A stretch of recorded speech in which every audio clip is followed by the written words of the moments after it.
Democratic presidential candidate Bernie Sanders held a campaign rally in Binghamton today, talking about a number of issues ranging from the current economic status to climate change. WENY's Isabel Garcia was at the rally and joins us in the studio now with more. Isabel. Hello, Renata. Senator Sanders stayed true to his campaign slogan, "A future to believe in," with a major emphasis on climate change, asking the crowd to consider what kind of an environment we'll one day leave for our children's children. Take a look.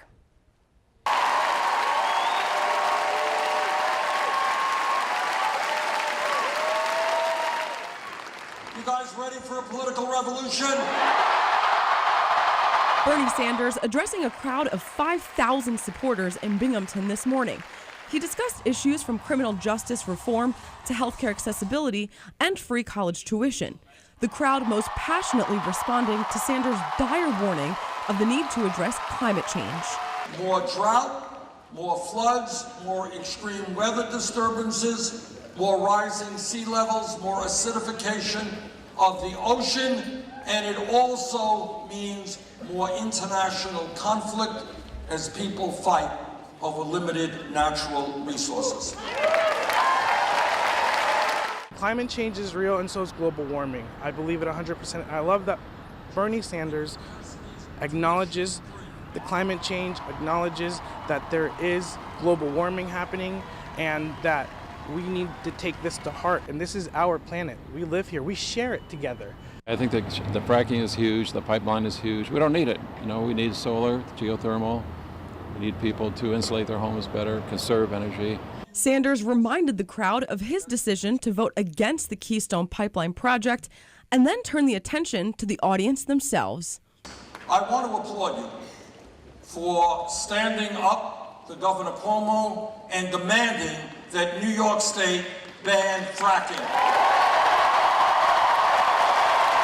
The energy was amazing, and I especially loved, I really appreciate the words he said about fracking, because that's a unique thing in New York State that we've held it off, unlike any other state, so the whole world has been looking at us. The additional step I would love Bernie to take is to sign a pledge letter that's gone out to all of the presidential primary candidates, just asking them to commit to prohibiting all forms of shale fracking in New York, and also the Constitution Pipeline, which is really a nightmare. Together, we are going to stand up to the fossil fuel industry and tell them that their short-term profits are not more important than the future of this planet. Now, New York's primary is next Tuesday, April 19th, and as far as poll numbers go, a Monmouth University poll released today puts Sanders at 39% among New York Democrats compared to Hillary Clinton, who ranks up 51%. For now, reporting in the studio, Isabel Garcia, WENY News. There's a big race coming up this weekend, but we're not talking about cars. Horseheads BMX is hosting the New York State Double Point Championship right in our own backyard. WENY's Isabel Garcia had a chance to give it a shot herself and learn what the track is all about.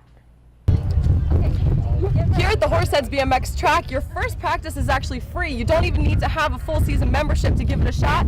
So I'm going to go ahead and check it out right now. Okay, riders, rhythm start. Riders ready, watch the gate.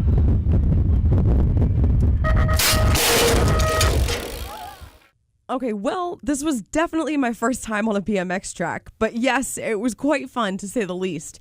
Now, while we were on the track, Horseheads native Hayden Robinson stopped by for a practice. He's 14 years old and ranked 7th in the country for his age group. For Hayden, the best part about competing is the feeling of flying. Going through the jumps and jumping through them, it's a great feeling. You feel that rush. I'm pretty sure that's why I keep racing, is that adrenaline rush that I get. I love it. It's so fun. Horseheads BMX is a USA BMX sanctioned track, meaning each rider is registered with the national organization. Coming up this weekend, people from across the state will come together for the track's largest competition. Saturdays are our double point state qualifier race. Each track in New York, there's 11 total, hold a state qualifier race. And riders have to do at least 4 of them to be eligible for a state plate at the end of the season, and then attend the state finals at Shoreham on Long Island at their BMX track. Horseheads BMX managers Gary and Sarah Blyle hope to make the track an inclusive space for everyone. Really, it's about the families, and what we set out to do when we took over the track was to provide a fun, family-friendly place for our family as well as all the other families. So it's definitely not just about the kids here. It's kind of a whole family event. Parents and kids can compete in the same race at the same track on the same day, and there's really no other sport like that. Reporting in Horseheads, Isabel Garcia, WENY News. Firefighters from around the area stood together in solidarity this evening. It was their moment to pay respects to Elmira firefighter Jay Everly. Everly passed away earlier this week after losing his battle with brain cancer, and tonight he made one final ride past Elmira Fire headquarters. Shoulder to shoulder, standing together as family. Fire department, attach, halt! He was not afraid. He went right in and looked through, he'd look through the smoke. He'd go in right after people and do everything he could. Jay Everly was an Elmira firefighter for 12 years, but to those who loved him, he was more than that. He was a brother to all of us. He was our best friend. He was just someone that would help you when you're in need. He was someone that would cheer you up when you needed to be cheered up, and he was just a great guy. At the age of 41, Jay lost his hard fight with brain cancer. And on Friday, firefighters from not just Elmira, but surrounding communities saluted their brother as he made one final ride past Elmira Fire headquarters.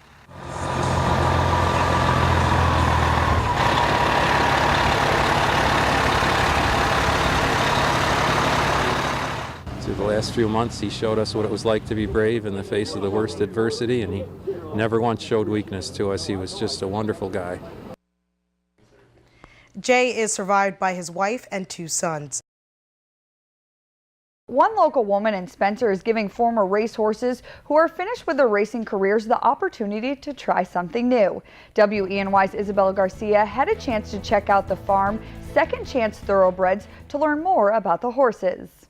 I'm at Second Chance Thoroughbred Stables in Spencer, where horses who are in rehab that used to be former racehorses actually get a second chance to test out some new skills and abilities. Let's take a look inside and check out some of the horses. Most of the retired racehorses rescued are from local racetracks and often in need of urgent placement. Sometimes, a lot of times they find great homes, but sometimes they are sent to auctions, and, that's when they could end up going to slaughter, because even though we don't slaughter horses in the United States, they can still be sent to Canada and Mexico. Colette Duddy runs the safe haven for the racehorse retirees. After visiting a local racetrack a few years back, she recognized the need for a thoroughbred aftercare program. I've loved horses all my life, so I've had especially thoroughbreds. And actually Murphy's here, the first one, when the first time I went to Finger Lakes Racetrack in 2011. We met him, and I wanted like 5 of them, and we did end up with 5 that year, and the next year we turned into a nonprofit. Not only do the horses get a second chance to test out their skills and ability, but you can too. They have summer camps in July and August, and you can test out your skills riding. The summer horsemanship program teaches horse care and riding with a specific emphasis on thoroughbred aftercare. For Colette, the mission is to not only give the horses a different purpose, but also illustrate the special bond a person can have to an animal. I don't get to ride a whole lot, but I don't care. I just like, just being around them and, communicating in your own way without words. Reporting in Spencer, Isabel Garcia, WENY News. Council meetings, community events, and budget workshops. These are all things Dan Mendell does as the mayor of Elmira. But there's something about him you probably don't know, and it's one of his main motivators in dealing with a high-stress job. WENY's Isabel Garcia sat down with the mayor for an exclusive interview to find out more about his passion outside politics. Isabel? Hello, Renata. That's right. Dan Mendell has been training for 40 years and is making a name for himself in a world known for showing your strength.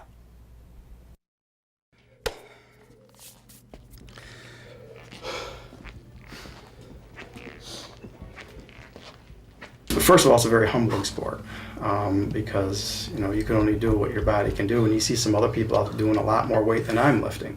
So in that aspect, it's humbling. So it teaches you to be humble. It teaches you discipline. You have to be disciplined to do this. You just cannot say one day, hey, I'm going to do a meet. It doesn't work like that. You have to have your regimen set up. And that regimen is what keeps Mendell on track, both in sport and in life. As a competitive powerlifter, he has a tradition to help advance his progress, something he's been consistent about since 1994, when he first began in the sport. Through the years, I keep track of my sets, my reps, my routines. Like I try to do in a 12-week cycle. You start from 12 weeks out from a meet, so I'm able to write up my routines and track them in these books. So I can use them for historical purposes, so I can go back to look to see where I was at, and even week to week, what exercise did I do? Did I need to change something up? In the sport of powerlifting, a competitor must execute 3 attempts to display maximal weight: squat, bench press, and deadlift. Mendell now competes in the 50 to 59 age bracket and attributes the rigorous workouts and training to his improving health. It's a great stress relief. When I had quit doing it and actually backed off from the weights and really wasn't working out for almost a year, I noticed that my blood pressure went up, my cholesterol went up a little bit. My doctor said, you know what, your sugar, even though you're not diabetic, is going up a little bit. I said, well, I'm not going to be on blood pressure medication my entire life, and I don't want to be on insulin or anything like that. So I started hitting the weights again, and sure enough, my numbers went down. This June, Mendell will compete in the World Natural Powerlifting Federation National Championship in Rochester. Competitors don't always know who they'll be up against, but for Mendell, it's more about the opponent in the mirror. A lot of times you're competing against yourself because you have to meet those thresholds. You have to break parallel on your squat. You have to make sure you pause that bench. You have to make sure you lock out that deadlift. So even if you're not competing against anybody in your weight class, so to speak, you are competing against yourself, and that's probably the toughest part. The underlying message is about setting and achieving goals. For Mendell, his upcoming goals are to build on his personal record from the last meet, an ongoing effort to continue to reach further. So it's that goal and those goals that I set that I keep going back, wanting to attain those goals, reach them, and then set my goals even higher to reach those. So it's kind of like what people should do throughout their life to be successful. You set your goals, you reach your goals. Once you hit your goals, set your goals even higher. And so that's why I keep doing this. I plan on keep doing this. I will say probably until if I cannot for some reason ever do it anymore.